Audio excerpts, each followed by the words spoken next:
두 번째 세션 진행하겠습니다. 죄송한데 제가 마스크를 좀 벗고 하겠습니다.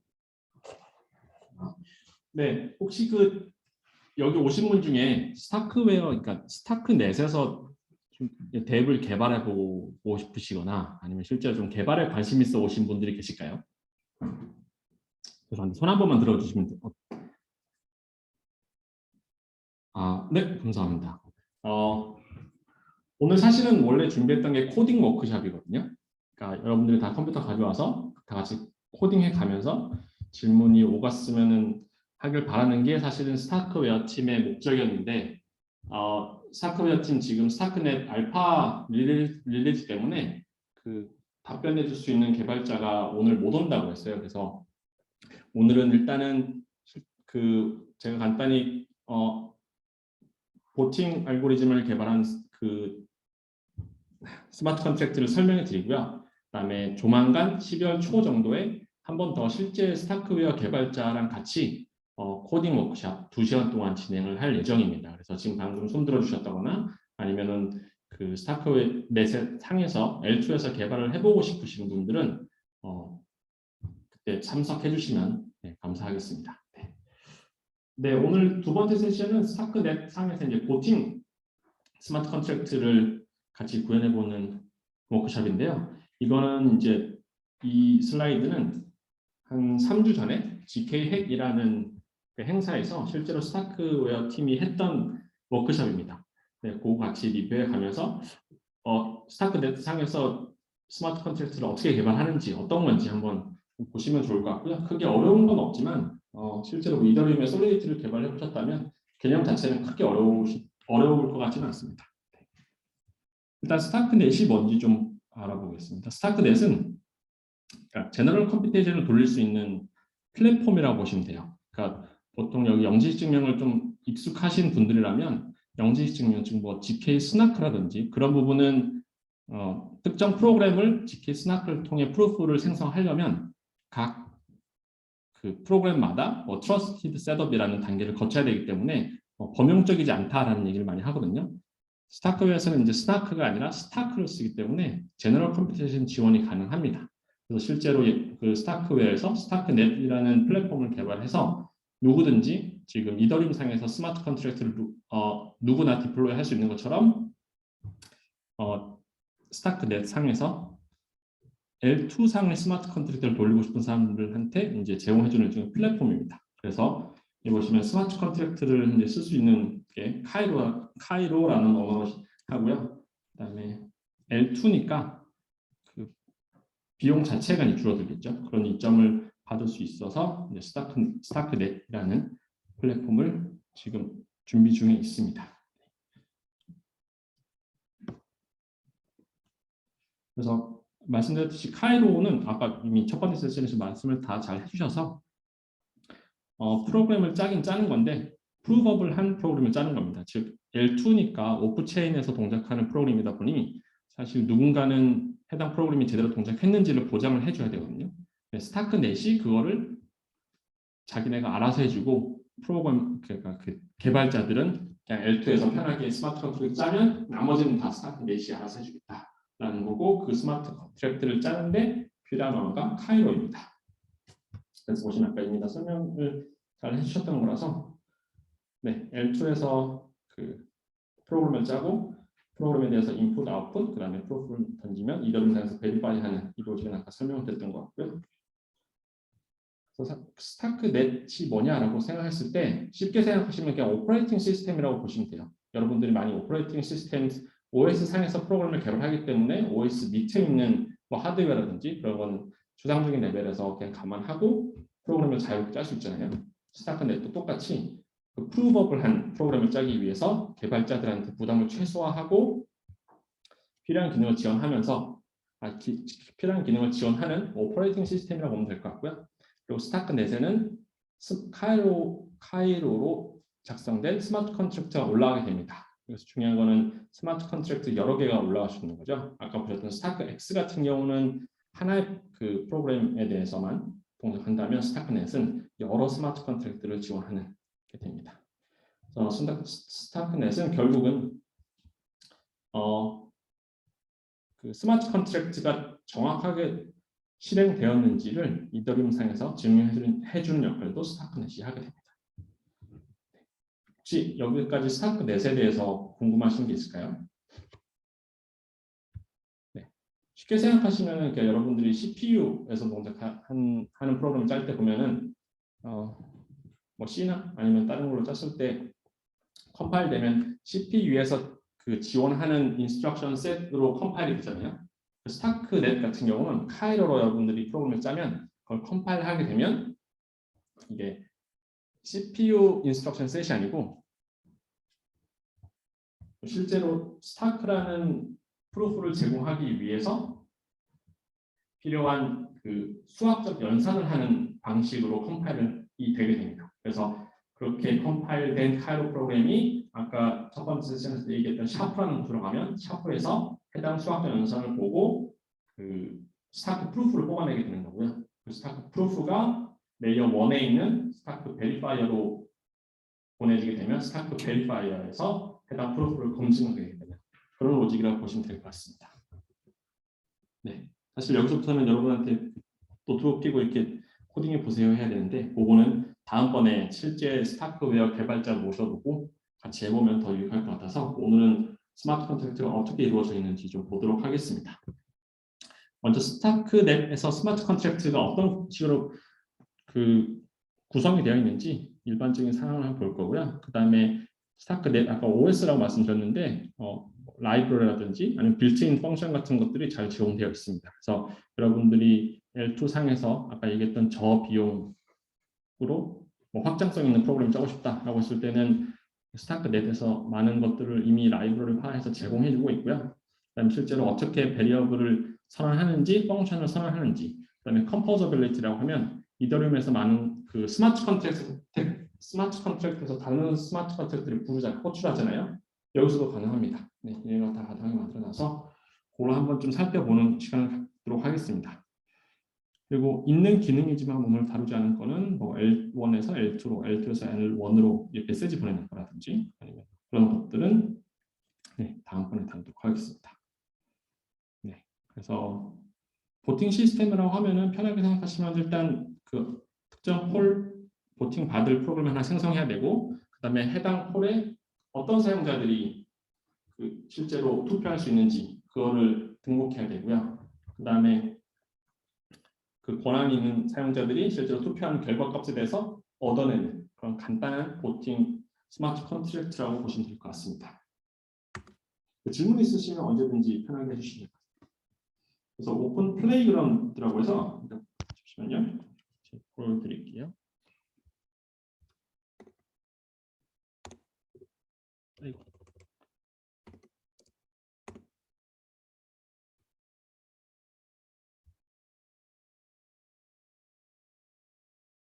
네.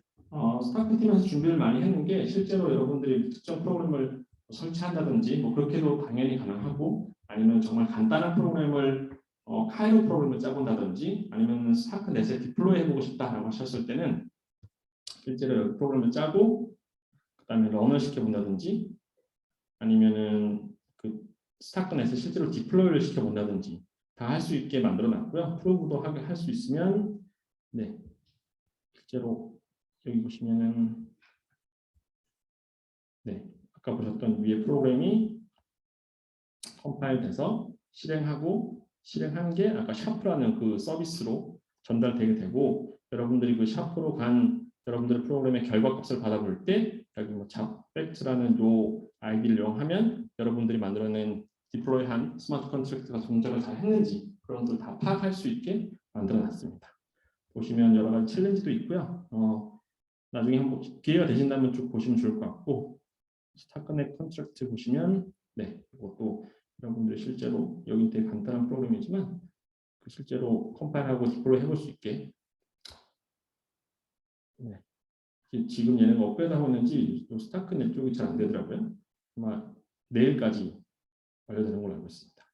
이렇게 개발을 하면 편하게 해보실 수 있는 플레이그라운드를 툴을 제공하고 있기 때문에 테스트 해보실 수 있을 것 같고요.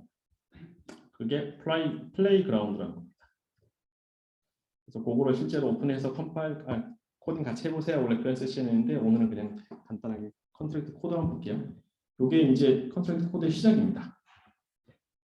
보시면 위에 lang starknet이라고 되어 있는데 이거 자체는 실제 해당 파일이 starknet contract다라는 것을 명시해주는 그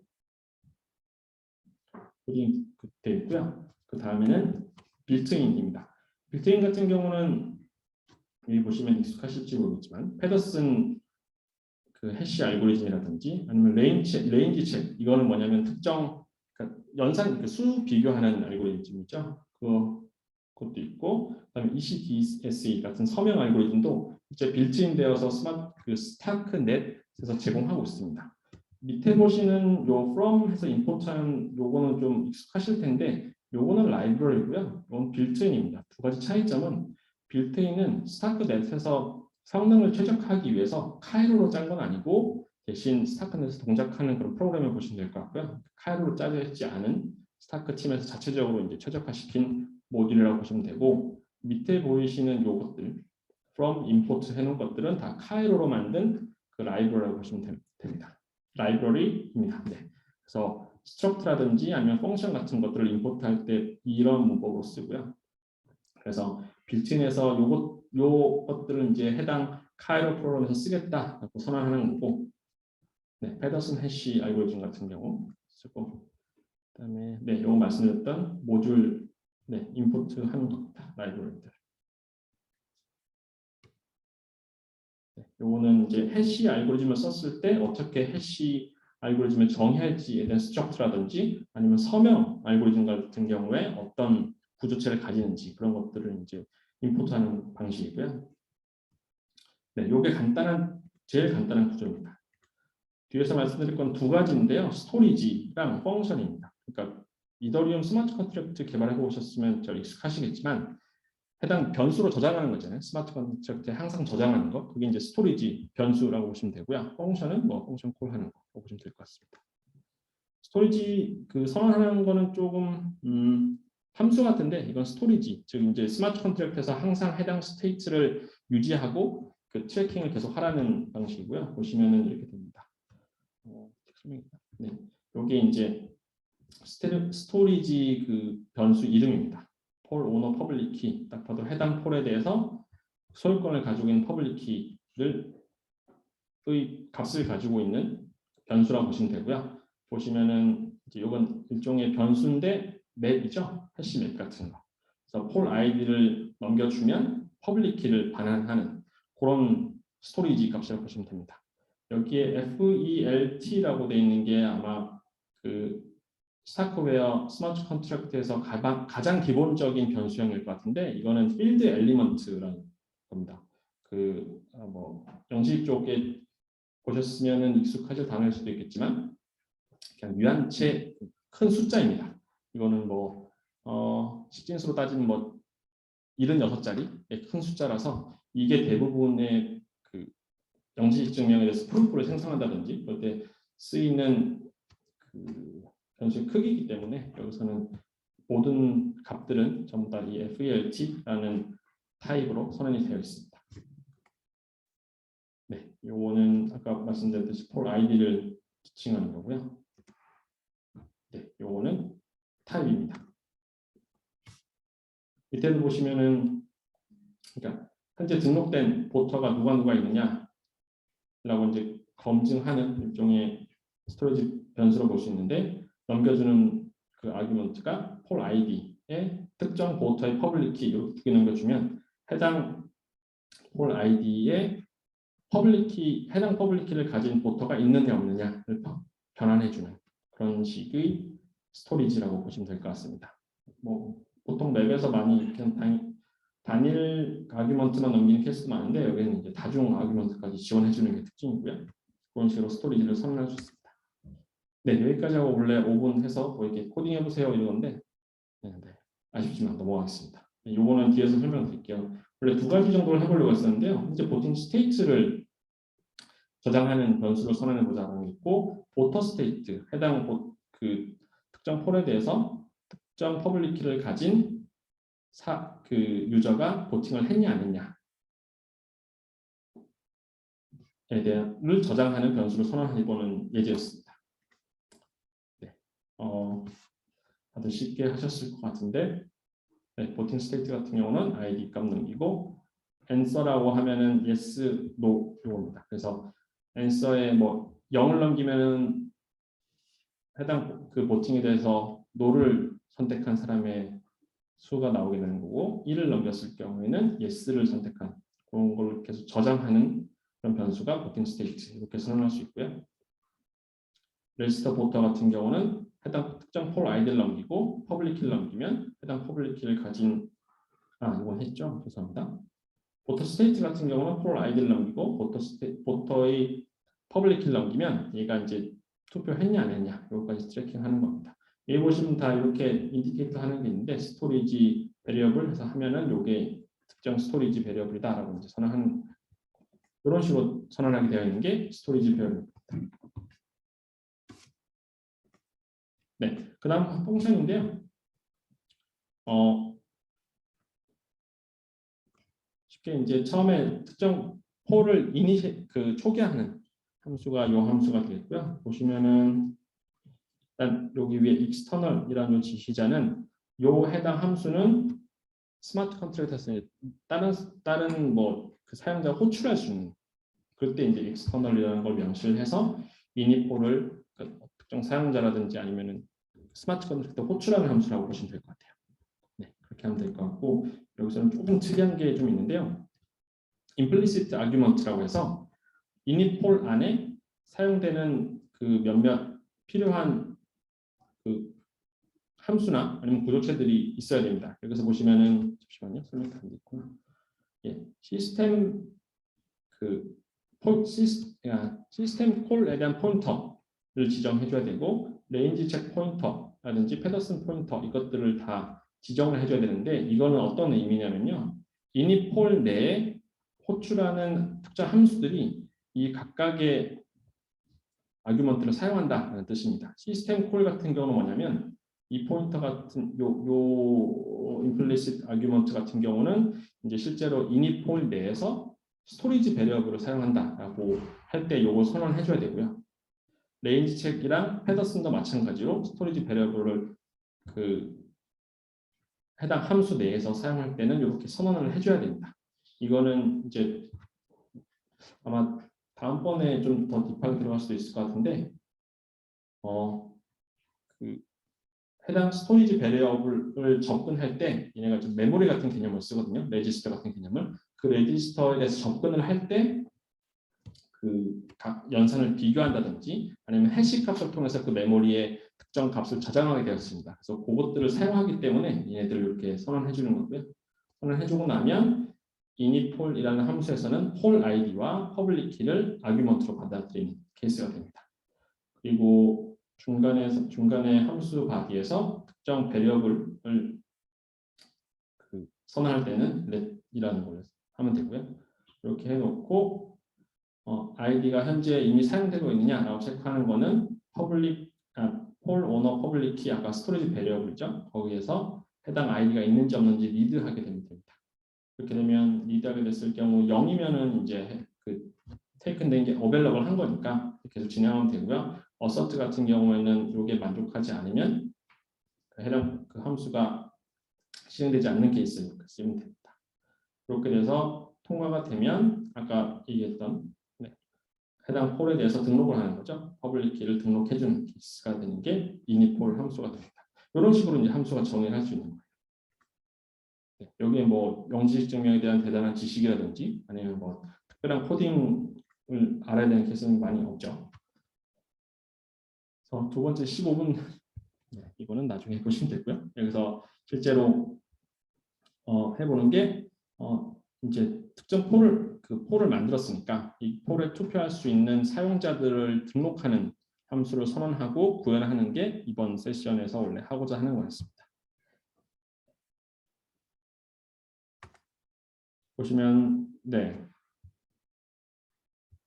레지스터 보터에서 똑같이 그 특정 보터에 대해서 특정 폴에 대해서 누가 투표할 수 있는지에 대한 걸 등록을 해야 되기 때문에 당연히 그 스토리지 베리어블이 필요하겠죠. 그래서 시스템 콜 포인터가 필요하고 레인지 체크 포인터도 이렇게 선언을 해주고 여기에 한 가지 더 아까 전에 이니폴에서 보지 못했던 ECDSA라는 이것도 함께 implicit argument로 넘겨줘야 됩니다. 왜냐하면 아마 뒤에 그 함수 바디에서 보시면 그 서명 체크하는 게 있거든요. 거기서도 쓰이는 구조체이기 때문에 이런 식으로 implicit argument를 선언해주고 레지스터 포터에서는 특정 폴 아이디에 이 퍼블릭 키를 가진 포터를 등록하는 단계가 있게 되고 RS는 서명값입니다. 이 서명값은 뭐냐면 아무나 해당 폴에 대해서 투표할 수 있는 사용자를 등록하면 안 되잖아요. 그렇기 때문에 해당 폴에 대해서 소유권이 있는지 그 소유권을 판단하는 그 소유권을 가진 사람의 서명이 여기 들어가게 됩니다. 바디를 보시면 더 쉽게 이해하실 수 있을 텐데 보시면은 이제 오너 퍼블릭키 해당 아까 넘겨드렸던 요 폴 아이디를 실제로 이니폴한 그 오너에 대해서 퍼블릭키를 가져와야 되는데 요 변수에 들어가 있죠. 폴 오너 퍼블릭키에서 리드를 하게 됩니다. 아이디를 넘겨서 그럼 그 오너의 퍼블릭키를 가져오게 되고요. 그 다음에 실제로 레지스터 보터라는 스토리지 베리어블에 ID, 퍼블릭 키를 등록을 하게 됩니다. 그 하나가 빠진 게 있죠 중간에. 네, 요 중간에 요 단계가 빠졌습니다. 요게 아마 방금 보셨던 것 중 앞에서 여기 없는 케이스인데요. 보시면은 실제로 오너 퍼블릭 키가 있어야 되는 게 베리파이 해야 되는 거고요. 그다음에 베리파이 하고 해당 퍼블릭 키가 특정 넘겨진 폴에 대해서 소유권 있는지 없는지 체크해야 되기 때문에 여기서는 그 서명값을 검증하게 됩니다.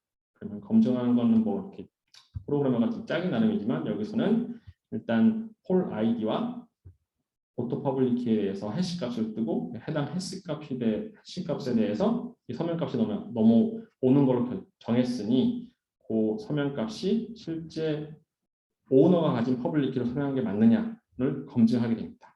Verify ECDSA 시그니처 이거 같은 경우도 아까 제가 말씀드렸듯이 이미 스타크넷에서 라이브러리로 제공하고 있습니다. 그렇기 때문에 이렇게 서명 검증하실 때는 편하게 쓸 수 있고요. 이렇게 하면은 특정 사용자를 보터로 등록하는 단계가 끝나게 됩니다. 네, 제가 이미 설명드렸던 거고 어서트 같은 경우도 다양한 케이스를 이미 스타크넷에서 제공하고 있거든요. 아까 보셨던 어서트도 있고 non-zero 아니면은 not negative, 뭐 어서트 not negative 이런 것도 여러 가지 제공되고 있어서 편하게 쓸 수 있고요.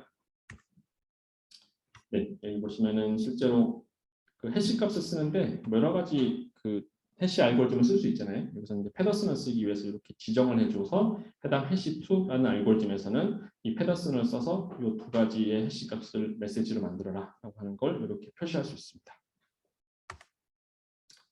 네, 다음으로 이제 이더리움이랑 좀 비슷하죠. 그 펑션 중에서도 이더리움에서도 보시면 실제로 가스를 소비해 가면서 스테이트를 바꾸는 펑션이 있고 아니면 그냥 해당 스마트 컨트랙트의 상태만 보는 케이스가 있습니다. 여기서도 마찬가지로 뷰 펑션이라고 해서요. 지원하고 있습니다. 보시면 여기 익스터널로 이제 지시를 해서 해당 함수가 외부에서 호출될 수 있게 만들어 놓은 반면 뷰 펑션 같은 경우는 이렇게 뷰라고 해서 지정해 놓게 되면 여기에서 실행되는 것들은 실제 스테이트를 바꾸진 않고요. 해당 스테이트를 그 상태를 한번 읽어본다든지 뭐 그런 식으로 사용할 때 쓰이는 함수입니다. 보시면 이미 익숙하시겠지만 또 시스템 포인터부터 시작해서 레인 체크, 페더슨 이런 것들을 전부 다 implicit argument로 넘게 되고요. 그 다음에 폴 아이디를 넘겨주면은 해당 폴 아이디에 대해서 현재 누가 얼마만큼 yes를 했고 no를 했고 요거를 반환하는 함수입니다. 그런 식으로 보시면은 뷰 데코레이터가 있으면 이렇게 뷰 펑션을 선언하게 되는 거고요. 요게 중간에 짜는 게 뭐 여러분들한테 또 주어지는 케이스인데 생각해 보시면 간단하게 똑같이 이미 스토리지 베리어블의 그 특정 yes 했는지 no 했는지에 관해서 이미 스토리지 베리어블로 저장해 놓기 때문에 이 두 가지 케이스를 호출하면은 스토리지 베리어블에서 읽으면 되는 케이스입니다. 이렇게 문제로 주어졌고요. 간단하게 이렇게 주어집니다. 보팅 스테이트에서 리드를 하는데 폴 아이디에 대해서 앤서가 0인 걸 읽고 앤서가 1인 거를 읽고 이런 스테이트 해서 넘겨주는 케이스가 됩니다. 네. 보시면 아시겠지만 리턴 값도 뭐 단일 리턴 값뿐만 아니라 다중 리턴 값도 지원하도록 되어 있고요. 네, 이런 식으로 하시면은 뷰 펑션을 선언하실 수 있습니다.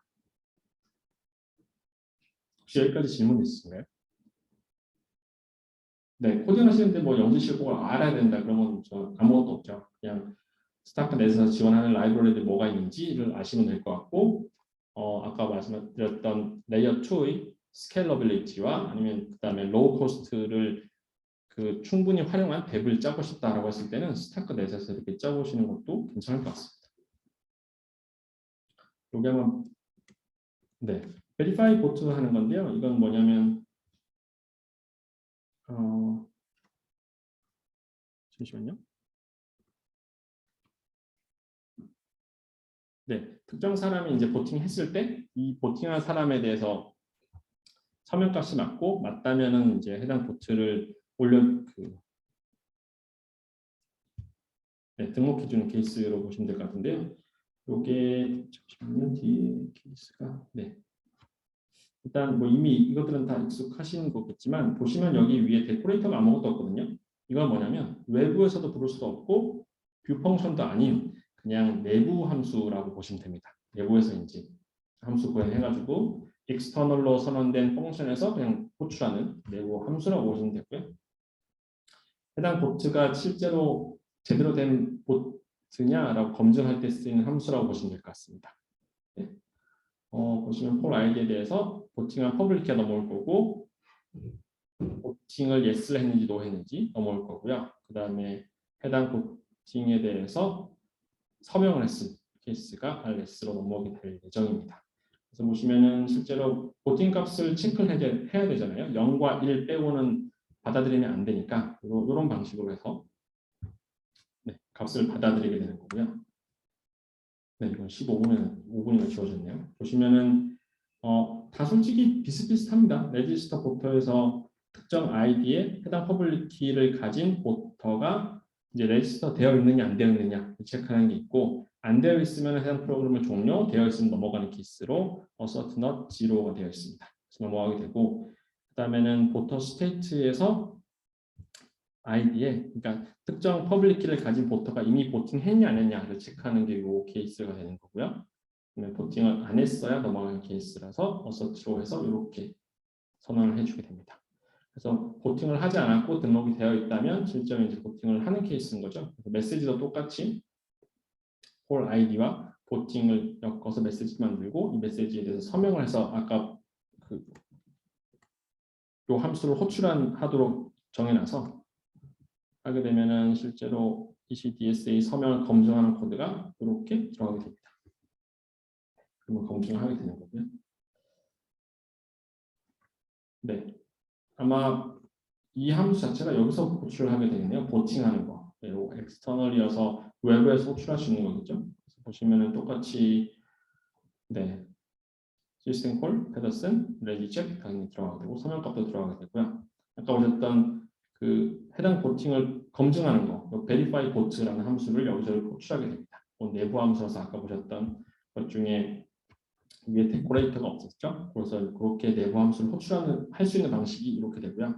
그다음에 실제로 보팅했을 때 이거는 보팅한 값을 스토리지 베리어블에 기록하는 방식입니다. 그래서 보팅 스테이트의 폴 아이디 값을 가져와서 현재 값을 가져와서 이거를 플러스 1 해서 스토리지 베리어블에 넣게 되는 거를 보시게 될 것 같고 그다음에 보팅했으니까 해당 퍼블릭 키를 가진 애는 이미 보팅을 했다. 보터 스테이트를 업데이트하게 됩니다. 그리고 엑스터널 함수는 대부분 보통 리턴 이렇게 해서 끝나게 되는 겁니다. 네, 대부분 요게 혹시 여기까지 질문 있으신가요? 네, 간단하죠. 네, 그래서 요 컴포서빌리티 같은 경우는 아까 말씀드렸듯이 해당 스마트 컨트랙트에서 다른 스마트 컨트랙트를 호출할 수 있다라고 해서 그 스타크넷에서 얘기하고 있는 게 컴포서빌리티고요. 보시면 여기서는 좀 약간 일부러 예제를 좀 만들었습니다. 그 결과를 계속 리코딩하는 스마트 컨트랙트를 만들어서 주기적으로 레코딩할 수 있도록 만드는 거고요.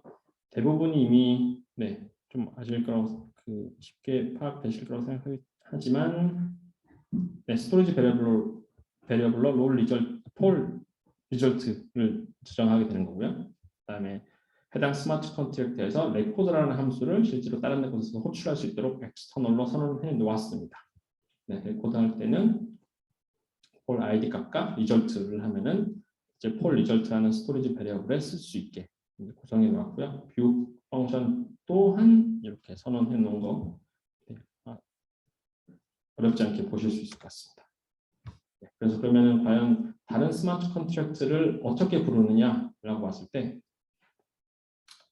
보시면은 스토리지 베리어블은 뭐 이렇게 선언해 놓은 거, 이 보시면은 리절트 레코더의 스토리지 베리어블에 호출할 스마트 컨트랙트의 어드레스를 집어넣게 저장해 놓게 할 수 있습니다. 그랬을 경우에는 그냥 컨트랙트 어드레스, 모든 어드레스는 다른 것들은 전부 다 이제 FALT라는 타입으로 커버가 다 돼서 이렇게 선언을 해 놓을 수 있고요. 컨스트럭터 같은 경우는 해당 스마트 컨트랙트가 디플로이 될 때 딱 한 번 불리는 함수입니다. 그래서 그거 해당 스마트 컨트랙트를 디플로이 할 때 요 리코더 어드레스, 스마트 컨트랙트 어드레스를 함께 넘겨주게 되면 위에 보셨던 스토리지 베리어블에 요 컨트랙트 어드레스가 저장되게 되는 케이스가 이렇게 됩니다. 이렇게 되면 이제 컨스트럭트에서 해당 스토리지 베리어블을 저장해 놓게 되는 거고요. 나중에 이제 컨트랙트에서 실제로 호출할 때는 이런 식으로 네임스페이스, 리절트 레코드 이런 식으로 선언해서 레코드를 부르게 되면은 저장하게 할 수 있다라는 인터페이스를 저장해서 각 스마트 컨트랙트 간에 호출이 가능하게 되어 있습니다. 그게 어렵지는 않을 거라고 생각해서 이미 설명을 다 드렸던 거고요.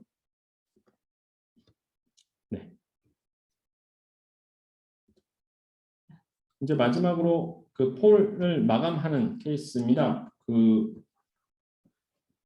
보시면 여기서는 약간 코드가 조금 복잡하긴 한데 복잡하다기는 리절트 레코더에 대해서 스마트 컨트랙트가 아까 결과 값 저장하는 거를 불러오고 그다음에 보팅 스테이트 아까 현재 누가 보팅했는지도 불러오는 케이스 이렇게 해서 값을 마련해 놓고 밑에 요거는 약간 헷갈리실 수도 있는데요. 요 부분은 뭐냐면 요거 스타크만의 특징인데 스타크가 메모리를 재사용하지 않거든요. 그렇기 때문에 계속해서 메모리 한 번 사용한 거는 재사용할 수 없도록 만들어 놔서 스타크 프로필을 생성하는 케이스입니다. 여기 보시면은 내부적으로 다른 스마트 컨트랙트를 호출할 때 호출하고 나서 다시 이제 해당 스마트 컨트랙트로 돌아와서 나머지 스마트 함수를 계속 함수 내부를 실행시켜야 되는데 그때 아까 말씀드렸던 시스템 콜이라든지 패더슨이라든지 이 함수 내부에서 사용되는 임플리시트 아규먼트들이 있거든요. 얘네들이 호출되는 스마트 컨트랙트에서 어떻게 동작할지를 모르기 때문에 일종의 백업을 해두는 케이스가 이 케이스입니다. 백업해둬서 나중에 다른 스마트 컨트랙트를 부르고 돌아와서도 해당 아규먼트들을 사용할 수 있도록 다시 설정하는 케이스인 거죠. 이 설명은 아마 다음 코딩 워크숍에서 좀 더 자세히 설명드릴 수 있을 것 같은데 다른 스마트 컨트랙트를 호출할 때 이런 케이스가 종종 발생할 수 있다라고 보시면 될 것 같습니다. 이건 아마 스타크 프로프 만들 때의 특징이라서 요 케이스만 좀 유념하시면은 코딩하는데 크게 문제가 없으실 것 같고요. 호출을 하고 리절트를 레코드에 기록하고 끝나는 케이스가 됩니다. 베리피케이션 같은 경우도 크게 뭐 어려울 거는 없을 것 같고요. 그래서 실제로 이제 디플로이하고 런 하는 케이스입니다. 여기까지 혹시 질문이 있을까요? 마치 옛날에 이더리움의 솔리디티를 설명하는 느낌이라서 코딩하는데 크게 어려움 없으시겠죠? 그래서 이렇게까지 프로그램을 하면 아까 보셨던 플레이그라운드에 여기 넣어서 실제로 보시면 스타크넷에 디플로이를 할 수 있거든요. 디플로이 하게 되면 이제 여기서 스타크넷 현재 테스트넷에 올라가 있는데 거기에 실제로 디플로이가 되고 시간은 좀 걸립니다. 그 컴파일되고 올라가는 데 시간은 조금 걸리는데 실제로 트랜지션이 동작하는 거를 보실 수 있고요. 이렇게 해서 실제로 그 함수 호출하고 그런 것도 다 할 수 있습니다. 네.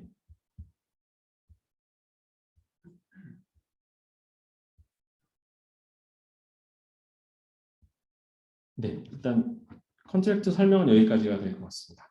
자세하게 실제로 같이 코딩을 해서 어떻게 동작하는지 테스트 해보고 할 거는 다음 12월 초쯤에 다시 한번 그 스타크웨어 개발자들이랑 같이 좀 해보면 좋을 것 같고요. 혹시 스마트 컨트랙트 작성하는데 궁금한 점이나 아니면 스타크 넷에 대해서 또 궁금하신 점이 있으실까요? 네. 디플로이 하는 건 좋은데, 네네. 그 호출하고 이럴 때 만약에 저희가 실제로 플레이그라운드를 안 쓴다고 하면 네. 어떤 API를 써서 할 수가 있을까요? 그 스타크넷에서 한 그 CLI가 제공이 되거든요. 그래서 실제로 파이썬 그 라이브러리로 제공이 되는데요. 그거를 설치하시면은 그 함수 호출하고 하실 수 있습니다. 그러면 서비스에 붙인다고 하면 어떻게 붙일 수가 있어요? CLI는 네. 어떻게 개발할 때만 쓴다고 치고 네네. 서비스를 붙인다고 하면 웹3든 뭐든 뭔가 인터페이스가 있어야 되잖아요. 네네네. 그런 것들은 스타트넷으로 뭔가 지원해 주는 건가요? 아마 자바스크립트나 그런 걸로 지원을 준비하는 걸로 알고 있거든요. 아직은 없고.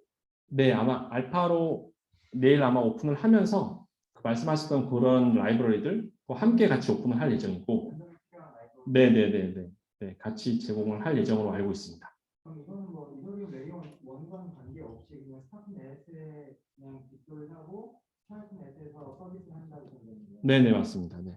레이어 원과는 관련 없어요? 관계 없습니다. 레이어 1과의 연계고리라든지 아니면 레이어 1의 그 레이어 2에서 발생한 그 트랜지션들의 뭐 인티그리티를 보장하기 위해서 레이어 1에 뭐 한다든지 그거는 전부 다 스타크 넷에서 알아서 처리해 줍니다. 레이어 원을 쓴다고 하면 네. 스타트넷이 이더리움을 클래스를 소지하고 있는 거잖아요. 네네. 그러면 저희가 컨셉트를 뒷돌리거나 이럴 때 어떤 수수료 현재는 발생하지 않고요. 이게 그 현재는 발생하지 않습니다. 근데 지금 발생하지 않는 이유는 스타크넷이 그냥 현재 테스트 단계여서 발생하지 않는 거고요. 스타크웨어 측에서도 어떻게 가스를 측정해야 될지, 얼마를 부과해야 될지는 아직까지 논의는 계속하고 있는데 정하지는 않다고 합니다. 현재 스타크웨어 팀에서는 어떻게든 스타크넷이 제공해주는 스케일러빌리티와 그다음에 저비용이라는 그거를 많이 퍼뜨리기 위해서 먼저 카이로를 프로그램할 수 있는 환경을 만들어 놓고 나머지 발생하는 비용, 그러니까 L1의 그 트랜지션들을 기록한다든지 그런 것들은 현재까지는 부과하고 있지는 않습니다. 네. 그래서 아마 스타크넷 뭐 투자 많이 받았으니까 거기서 커버를 할 예정이고요. 나중에 진짜 사람들이 많이 사용한다라고 했을 때는 이제 그때 가서 고민을 한다고 하고 실제로 그 개발자랑 얘기해 봤을 때는 어떻게 해야 될지 자기네들도 명확하게 모르겠대요. 그래서 많은 개발자들이 이렇게 카이로 프로그램 개발하면서 같이 논의하자라고 얘기하더라고요. 네. 그래서 사실 뭐 여담입니다만 현재 카이로 프로그램에서 무한루프를 돌게 되면 현재 나갈 방법이 없습니다. 그렇게 뭐 피라든지 그런 게 아직까지는 적용되어 있지는 않거든요. 네. 그런 테스트라고 보시면 될 것 같고 대신 L2의 그런 장점들을 널리 알리기 위해서 단계를 밟아가고 있다 이해하시면 될 것 같습니다. 네, 또 혹시 질문 있으신가요?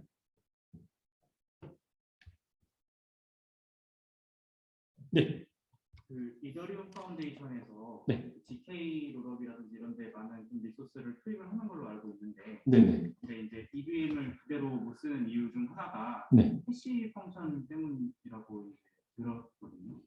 근데 이제 카이로에서 지금 임플리시트 얼규먼트로 계속 들어가는 거 보니까 해시 관련된 함수 많이 나오는데 네네. 혹시 그 두 개가 연관이 있는 건지 궁금합니다.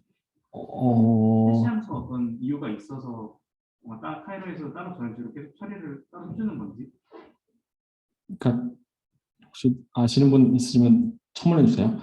그 일단 여기서 페더슨 쓰고 하는 거는 그러니까 카이로로 해당 알고리즘을 만들었을 때 그 연산량이 제일 적은 거를 계속 채용하는 방식이거든요. 그게 아마 여기서는 뭐 페더슨이라고 생각했는지 모르겠지만 하여튼 그거를 적용해서 계속 그 사용을 하는 거고요. 그다음에 치케 롤업에서 해시 때문에 뭘 사용하지 못했다는 거는 제가 잘은 이해 못하겠는데 네 혹시 해시에 비해서 프로프 생산이 오래 걸리고요. 기본적으로 오래 걸리고 샤 같은 경우는 많이 걸리고 그다음에 이브임 같은 경우는 샤 때문은 아니고 샤도 하나의 유인이긴 한데 그 외에도 딴 것도 사실은 이제 이브임을 매 사이클마다 하나씩 만들어야 되잖아요. 그게 너무 오래 꺼내면 시간이 많이 걸리고 샤도 기본적으로 인스트럭션이 있으니까 지원해야 되니까 그걸 다 포함해야 되는 거예요. 네 그래서 뭐 해시 알고리즘에서를 전부 다 뭐 스나크, 스타크 이쪽에서 영지 실무에서 할 때 쓸 수 있는 게 아니고 스나크 프렌들리, 스타크 프렌들리 이렇게 하는 해시 알고리즘 그다음에 서명 알고리즘들이 존재합니다. 그건 뭐냐면 해당 알고리즘을 스타크 프루프, 스타크 프루프를 생성하기 위해서 필요한 그 변환했을 때 연산이 제일 적은 것들을 많이 사용하게 되는 거죠. 그렇게 해서 해시가 네, 이슈가 되는 게 있습니다. 네. 또 혹시 궁금하신 거 있으신가요?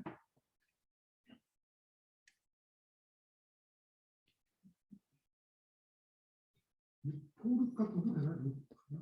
네네 됩니다. 아 루프는 여기서는 포룹은 안 돼요. 포룹은 안 되고요. 재기용법 사용하면 된다고 합니다. 리커시브. 네네 리컬시브 형태로. 네. 그 이유가 아까 똑같이 말씀드렸듯이 메모리 재사용이 안 돼서 뭐 하는 방식이라고 하더라고요.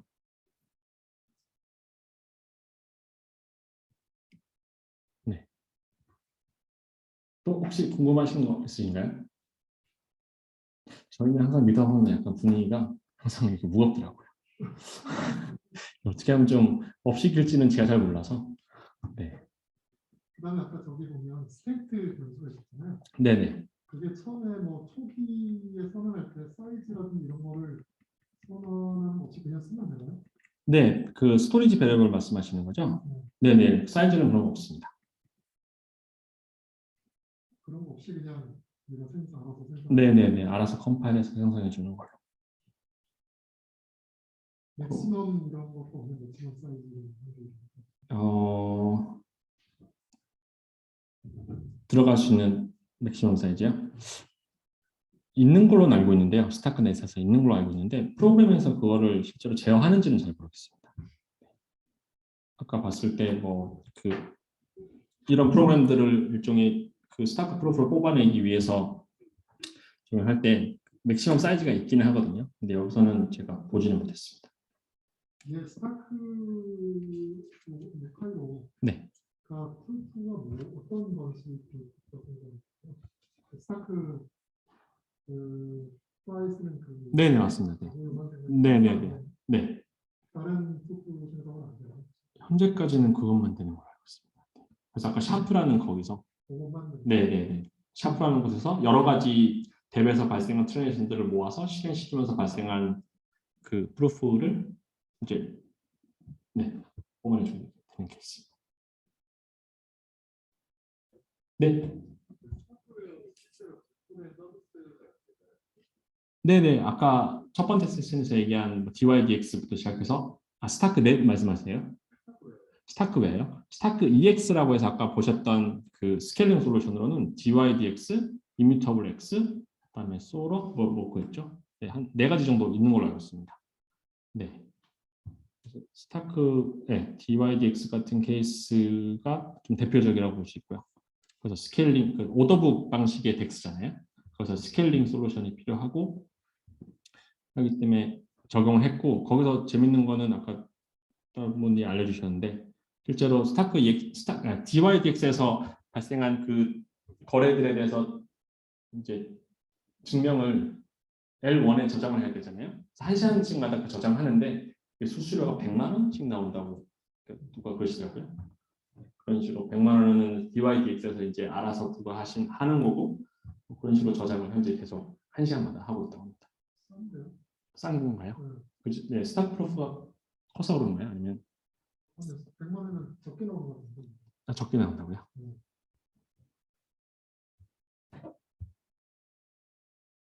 네, 적다고 합니다.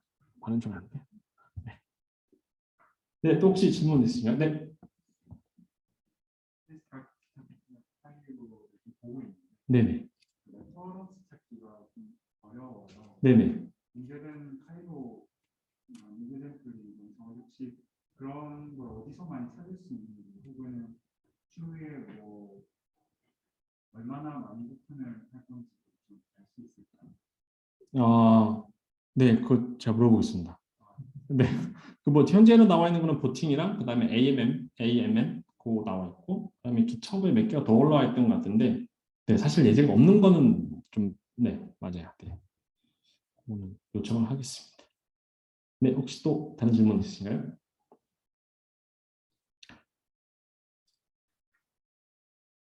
네, 네. 아까 말씀하신 스타크넷 알파고가 메인에 등록되잖아요. 네.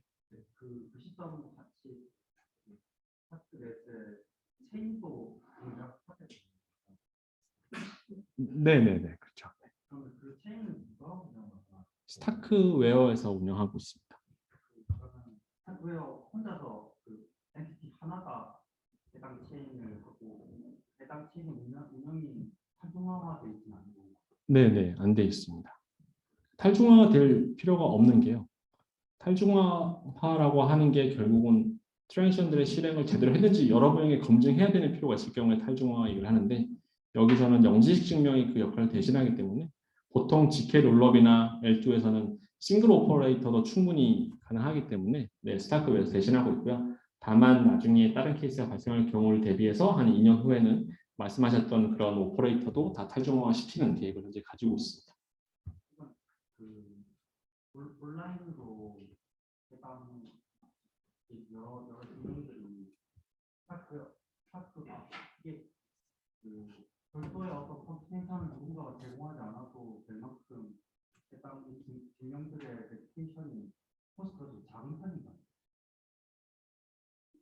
네, 질문이 좀 바보 같은 것 같긴 한데. 아니요, 제가 죄송합니다. 제가 잠깐 이해를 못했어요.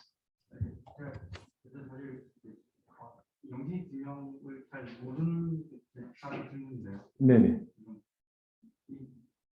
이 증명들이 분명히 이 스타크넷이 모두 체인이 올라갈 거고, 그게 뭐 노드 하나 됐건 여러 개가 됐건 블록체인 어떻게 분석하는지 정확히 잘 모르겠습니다만 네. 어떻게 분석하기 하는데 해당 엔티티 말고 다른 스타크웨어 외에 다른 이제 오퍼레이트나 다른 펀딩을 분석하는 엔티티가 해당 체인을 동시에 뭔가 보지 않아도 합의라든지 이런 게 필요 없어도 이런 과학적인 계산으로 그게 증명이 되니까 이거를 하는 거잖아요. 네네네. 그러면 해당 계산을 누군가가 그걸 옆에서 본다거나 이게 안 맞다거나 하는 거를 이유를 제기한다거나 그런 어떤 불필요한 네, 불필요하게 되는 것. 불필요하고요. 불필요할 수 있는 이유가 일단 뭐 영지식 때문이지만 대신 그 일종의 트레이드오프로 영지식 증명을 생성하는 것 자체가 연산이 되게 비싸거든요. 그래서 그 리소스를 많이 투입해야 되는 그런 단점이 있긴 하지만, 여튼 뭐 불필요하게 예를 들어서 다른 챌린지를 한다든지 뭐 그런 단계는 없습니다. 네, 증명이 생성되고 검증되면 이거는 무조건 믿을 수 있는 수학적 기반으로 이루어진 거라서요. 그렇게 보시면 될 것 같습니다. 네, 또 질문 있으신가요?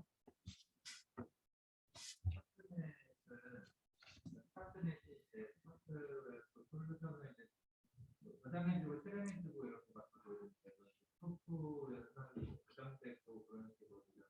네네. 그럴 때 얘네들은 큰 근거로서 이제 걔네들이 저장을 무슨 역할을 해주나요? 그 스타크넷은 사실은 아까 말했듯이 프로프를 그냥 생성한 거가 막다른 트랜지션 정도나 이제 인터리어를 저장을 했으면 되는데 네. 스타크넷은 뭘 저장하고 어떤 걸 해주는 스타크넷이요? 그러니까 디플로이한 그 스마트 컨트랙트 코드를 가지고 있을 거고요.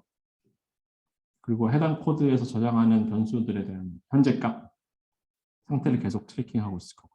잘 저장하고 있다라는 거를 이제 증명하고 있을 것 같은데, 네네. 그거는 어떤 식으로 저장하고 있는지 그런 기술들이 좀 알려진 게 있나요? 그냥 중앙화된 서버로 저장을 하고 있는 건가요? 네, 현재는 중앙화된 그냥 서버로 저장하고 있고요. 궁금하신 게 과연 그러면 스타크웨어가 잘 저장하고 있느냐를 검증. 예, 그거는 사실 현재는 없습니다. 네, 그냥 믿어야 맞나요? 그러니까 그렇게 문제가 되겠죠. 아니라 없으면 네, 안 할 수도 있잖아요, 서비스를. 네네, 그러면 에러에 저장되는 프레임에서는 다시 만들어낼 수 있거든요. 네네네. 그냥 그런 식으로 하는 거죠. 뭐. 동작하고 있는지 안 하는지를 결정하는 거고. 네, 그래서 그 방식이, 그러니까 교수님께서 말씀하신 L1에 저장하는 방식이 뭐, 네, 롤업해서 데이터 어베일러빌리티가 확보되는 방식인데, 스타크넷이 그 데이터 어베일러빌리티를 온체인에 하는지 오프체인에 하는지는 공개가 되진 않았는데요. 오프체인도 고려를 하고 있는 걸로 알고 있습니다. 즉 L1의 데이터를 다 저장하지 않기 때문에 L1의 상태만 봐서는 L2의 스테이트를 복원할 수는 없지만 스타크웨어 측에서 그 벨리디움이라고 있거든요. 오프체인 기반, 그러니까 오프체인의 데이터 어베일러빌리티를 확보하는 방법으로 데이터를 보관하는 애들 위원회를 따로 두는 거예요. 온체인에 저장하지 않고. 왜냐하면 비싸니까 온체인이. 그래서 데이터 그런 커미티 같은 애들이 L2에서 필요한 데이터를 요청할 때마다 이렇게 제공해주는 역할을 하는 방식이 또 하나 존재하게 됩니다. 그래서 스타크넷이 뭘 하는지는, 네, 둘 중에 어떤 걸 하는지는 저는 모르겠지만, 네, 두 가지 옵션은 있습니다. 지금 말씀하신 게그 스타크넷의 L2가 체인으로 복잡할 수도 있고 스타크넷 이제 그 스타크넷 자체의 데이터 저장이 센트럴라이즈도 될 수도 있다는 말씀이죠. 네네, 그러니까 L2에서 필요한 데이터들을 L1에 저장할 거냐 안 할 거냐라는 얘기고요. 지금 L1이라는 말씀은 이더리움. 네, 보통 얘기하는 GK 롤업 같은 경우는, 그러니까 GK 롤업에 대한 프루프를 L1에 저장하면서 스테이트를 L2의 스테이트를 계속 데이터를 같이 저장을 하거든요. 네, 저장을 하는 이유가 뭐 프루프를 검증할 때도 필요하지만 누군가 L2의 오퍼레이터가 더 이상 동작 안 하고 튀었을 때 해당 최신 L2의 스테이트를 복원해야 되는데 그 복원을 하려면은 L2에서 현재까지 필요한 데이터가 어딘가 저장이 되어 있어야 되잖아요. 보통 GK 롤업에서는 L1 스마트 컨트랙트에 저장을 하긴 하는데요. 스타크웨어 측에서는 그것도 비싸다라고 해서 그 데이터를 저장 안 하되 대신 그럼 그 데이터 우리가 어디서 잘 보관해 줄게라고 하는 그 데이터 커미티, 그것도 구성을 하게 되어 있습니다. 그래서 그 둘 중에 하나일 것 같아요.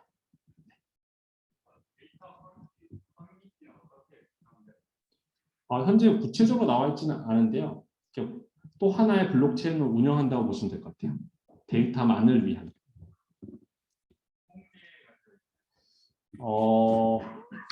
제가 구체적인 사항은 보통 IPFS나 뭐 파일코인 이런 거 쓰는 거.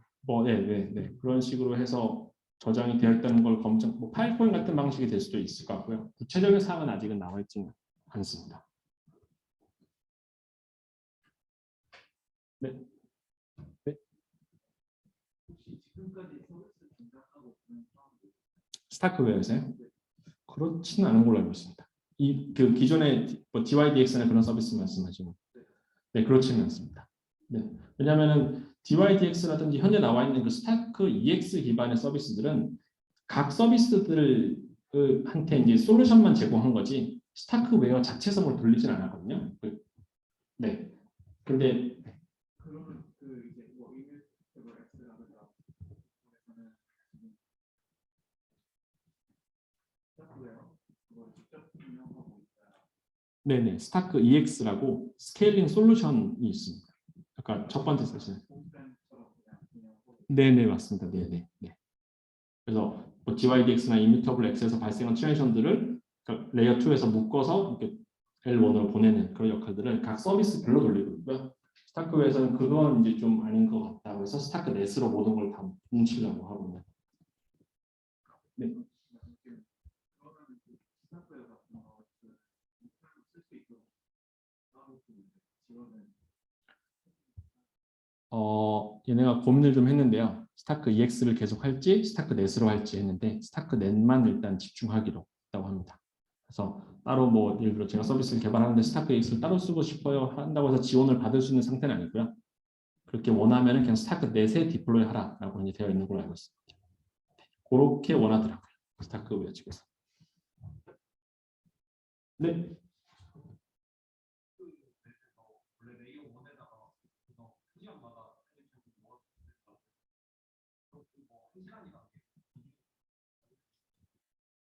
네, 자기네를 그냥 1시간에 넣는 거고요. 그게 약간 좀, 네, 이게 자주 넣으면 좋긴 한데, 파이널 디자인에서, 네, 아직까지는 좀 더 활성화되기 전까지는 그냥 1시간 정도, 아니면 1시간보다 더 늦게, 그렇게 임의적으로 현재 넣고 있습니다. 나중에 스타크 넷이 좀 활성화되면 좀 더 파이널리티를 빨리 주기 위해서 좀 줄인다고는 하더라고요. 네. 현재는 각 서비스들 DYDX나 그런 쪽에서는 1시간 정도로 그냥 임의적으로 정해서 그 레이어 1에 저장하는 거고요. 다만 그 저장하는 것 자체가 파이널리티를 위한 거긴 한데 파이널리티 없이도 레이어 2에서 뭐 DYDX 같은 경우는 인스턴트 세틀먼트 같은 뭐 그런 로직을 통해서 굳이 L1에 저장하지 않아도 파이널리티를 제공할 수 있는 방법은 있긴 합니다. 조금 불안하긴 했죠.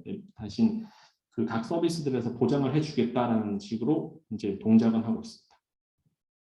원래는 레이어 1에 저장하는 게 맞죠. 저장해야 파이널리티가 주어지는 게 맞는데, 네, 그것도 좀 그렇게 커버하고 있는 상태입니다. 네. 그 시간이 1시간에서 뭔가 줄거나 늘 때 그 늘어나면 늘어날수록 뭔가 이더리움 L1에서 사용하는 스토리지의 양이 많아졌는지 이런 건 있나요? 아까 말씀드렸던 오프체인 상의 데이터 어벨레빌리티를 하겠다고 하면 아닐 거고요. 네, 온체인으로 하겠다고 하면 아마 더 늘어나게 될 거고요. 오늘 네, 계속 실험하고 있는 걸로 알고 있습니다. 네, 또 더 이상 또 있으신가요? 네, 그러면 오늘은 여기까지 하겠습니다. 아까 말씀드렸듯이 저희가 실제로 스타크웨어 측에서 개발자가 나와서 워크숍을 하는 거는 10월 초에 있을 거거든요. 그래서 거기 혹시 참여해보고 싶으신 분 있으시면 여기 가시기 전에 저한테 오셔가지고 메일 등록해 주시면 저희가 그 일정이 확정되는 대로 메일을 따로 보내드릴 거예요. 그래서 그렇게만 좀 부탁을 드리겠습니다. 그러면 네, 오늘 미더분 여기까지 하겠습니다. 와주셔서 감사합니다.